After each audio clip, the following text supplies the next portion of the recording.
Miraculous Journey of Edward Tulane by Kate D. Camillo. Chapter 1. Once in a house on Egypt Street, there lived a rabbit who was made almost entirely of china. He had china arms and china legs, china paws and a china head, a china torso and a china nose. His arms and legs were jointed and joined by wire so that his china elbows and china knees could be bent, giving him much freedom of movement. His ears were made of real rabbit fur, and beneath the fur there were strong bendable wires which allowed the ears to be arranged into poses that reflected the rabbit's mood: jaunty, tired, full of ennui. His tail, too, was made of real rabbit fur and was fluffy and soft and well-shaped. The rabbit's name was Edward Tulane, and he was tall. He measured almost 3 feet from the tip of his ears to the tip of his feet. His eyes were painted a penetrating and intelligent blue. In all, Edward Tulane felt himself to be an exceptional specimen. Only his whiskers gave him pause. They were long and elegant, as they should be, but they were of uncertain origin. Edward felt quite strongly that they were not whiskers of a rabbit. Whom the whiskers had belonged to initially, what unsavory animal, was a question that Edward could not bear to consider for too long. And so he did not. He preferred, as a rule, not to think unpleasant thoughts.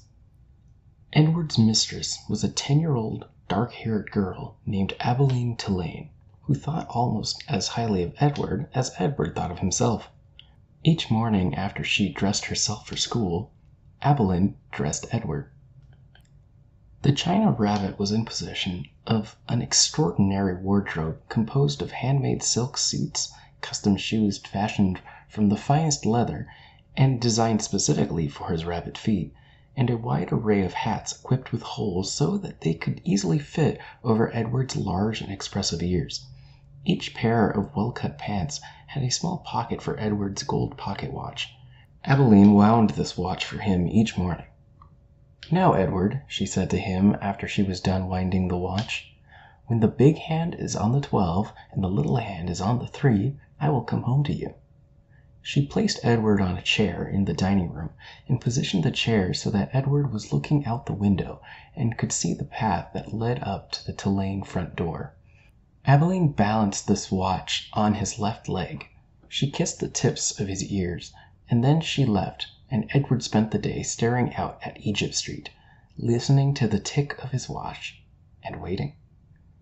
Of all the seasons of the year, the rabbit most preferred winter, for the sun set early then, and the dining room windows became dark, and Edward could see his own reflection in the glass. And what a reflection it was! What an excellent figure he cut! Edward never ceased to be amazed at his own fineness. In the evening, Edward sat at the dining room table with the other members of the Tulane family: Abilene, her mother and father, and Abilene's grandmother, who was called Pellegrina. True, Edward's ears barely cleared the tabletop, and true also, he spent the duration of the meal staring straight ahead at nothing but the bright and blinding white of the tablecloth. But he was there, a rabbit at the table. Abilene's parents found it charming that Abilene considered Edward real, and that she sometimes requested that a phrase or story be repeated because Edward had not heard it. "Papa," Abilene would say, "I'm afraid that Edward didn't catch that last bit." Abilene's father would then turn in the direction of Edward's ears and speak slowly, repeating what he had just said for the benefit of the china rabbit.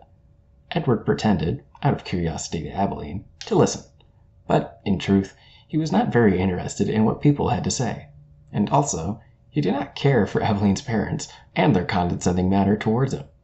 All adults, in fact, condescended to him. Only Abilene's grandmother spoke to him as Abilene did, as one equal to another. Pellegrina was very old. She had a large, sharp nose and bright black eyes that shone like dark stars. It was Pellegrina who was responsible for Edward's existence. It was she who had commissioned his making, she who had ordered his silk suits and his pocket watch, his jaunty hats and his bendable ears, his fine leather shoes and his jointed arms and legs, all from a master craftsman in her native France. It was Pellegrina who had given him as a gift to Abilene on her 7th birthday. And it was Pellegrina who came each night to tuck Aveline into her bed and Edward into his. "Will you tell us a story, Pellegrina?" Aveline asked her grandmother each night. "Not tonight, lady," said Pellegrina. "When?" asked Aveline. "What night?" "Soon," said Pellegrina. "Soon there'll be a story." And then she turned off the light, and Edward and Aveline lay in the dark of the bedroom. "I love you, Edward," Aveline said each night after Pellegrina had left. She said those words, and then she waited, almost as if she expected Edward to say something in return. Edward said nothing. He said nothing because, of course, he could not speak.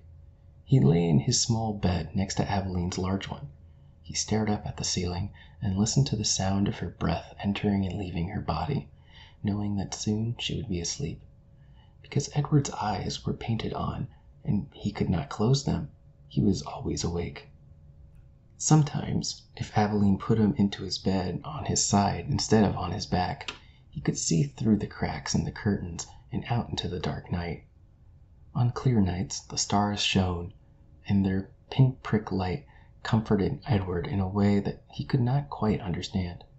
Often he stared at the stars all night until the dark finally gave way to dawn.